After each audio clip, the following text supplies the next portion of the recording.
छोटे से कस्बे में 10 साल का एक बच्चा रहता था, आरव। आरव बहुत होशियार था और मशीनों का बड़ा शौकीन। उसकी मम्मी अक्सर कहती थी, आरव तुम्हारा कमरा कब साफ होगा? हर जगह स्क्रू, पुराना पंखा, खिलौने, बैटरियां, तार और ना जाने क्या क्या पड़ा रहता है। आरव हंसकर कहता, मम्मी एक दिन मैं दुनिया की सबसे बड़ी मशीन बनाऊंगा, तब मुझे याद करोगे आप। आरव का सपना था ऐसी कार बनाना जो सड़क पर नहीं बल्कि आसमान में उड़ सके। एक दिन आरव अपने दादाजी के पुराने स्टोर रूम में गया। वहाँ धूल से ढके हुए खिलौने और पुरानी चीजों के बीच उसे एक अजीब कार मिली। वह कार देखने में साधारण लग रही थी, लेकिन उसके ऊपर चमकते अक्षरों से लिखा था, अगर सपना देखो तो यह कार उड़ जाएगी। आरव ने सोचा यह तो बस कोई खिलौना होगा, लेकिन क्यों ना इसे आजमा कर देखा जाए। उसने कार को बाहर निकाला, उसमें बैठा और बोला, काश यह कार उड़ पाती। जैसे ही उसने यह कहा, अचानक कार के नीचे से पंख निकल आए और कार आसमान में उड़ गई। आरव पहले तो डर गया, वह धीरे धीरे उसे मजा आने लगा।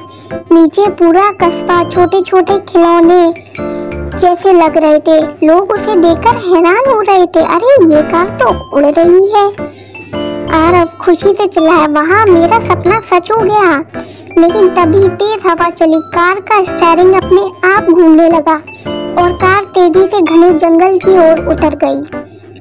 कार जंगल में जाकर रुक गई। चारों ओर अंधेरा और अजीब आवाजें थीं। आरव घबरा गया। तभी एक तोता उसके पास आकर बोला, बच्चे डर मत, तुम इस जादुई कार को लेकर आए हो, इसलिए तुम्हें एक जिम्मेदारी निभानी होगी। आरव चौंक गया, तुम बोल सकते हो? तोते ने कहा, यह जंगल जादुई है, यहाँ सब जानवर बोल सकते हैं। एक बुरे बादल के जादू से यहाँ फंसे हुए हैं। थोड़ी देर में और भी जानवर आ गए, एक खरगोश, एक हिरण और एक बंदर। हिरण बोला, प्लीज हमें यहाँ से बाहर ले चलो, यहाँ उड़ने वाली कार ही हमारी आखिरी उम्मीद है। आरव ने सोचा, अगर कार ने मुझे यहाँ पहुँचाया है तो शायद इन जानवरों को भी आज़ादी मिल जाए। उसने सबको कार में बैठाया, लेकिन जैसे ही कार उड़ने की कोशिश करने लगी, वह हिली भी नहीं। तोता बोला, यह कार तब उड़ती है जब सब मिलकर गाना गाते हैं, यही इसका जादू है।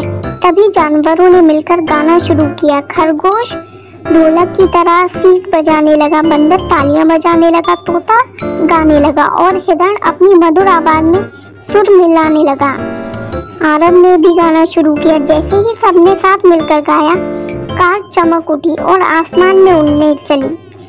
जंगल के बाहर निकलते ही आसमान में एक अचानक भयानक काला बादल आ गया। उसमें से बिजली चमक रही थी और डरावनी आवाजें आ रही थी। बादल गरज कर बोला, यह मेरी है, मैंने इसे कई साल पहले छिपाया था, तुम लोग इसे लेकर नहीं जा सकते। कार कांपने लगी। आरव डर गया, लेकिन तोते ने कहा, अगर हम सब मिलकर हिम्मत दिखाएं तो यह बादल हमें रोक नहीं सकता। सभी जानवर और आरव जोर से बोले, सपने सच होते हैं। अचानक कार और भी तेज चमक उठी। उसकी चमक ने काले बादल को पीछे धकेल दिया और बादल चीखता हुआ गायब हो गया। कार सीधी आरव के घर की छत पर उतरी। जानवर खुशी से कूदकर बाहर आ गए। खरगोश बोला, तुम्हारी वजह से हम आज़ाद हो पाए, हम तुम्हें कभी नहीं भूलेंगे। हिरण ने कहा, तुमने हमें सिखाया कि मिलकर कोई भी मुश्किलें आसान हो सकती हैं। जैसे ही सब खुश थे, कार खुद बोल उठी, अब मुझे मेरे असली मालिक मिल गए हैं। आरव चौंक गया, मतलब? कार बोली, मैं सिर्फ उसी की हूँ जो सच्चे दिल से सपने देखता है और सबकी मदद करता है। अब मैं तुम्हारे पास रहूंगी। आरव की खुशी का ठिकाना ना रहा। अब उसके पास सिर्फ एक कार नहीं थी, बल्कि एक जादुई उड़ने वाली दोस्त भी थी। कहानी की सीख, सपनों की ताकत, एक विश्वास करना चाहिए। मिलजुल कर काम करने से बड़ी मुश्किल आसान हो जाती है। असली जादू नेक दिल और मदद करने वालों में छुपा है। अगर कहानी पसंद आए तो प्लीज़ लाइक एंड सब्सक्राइब।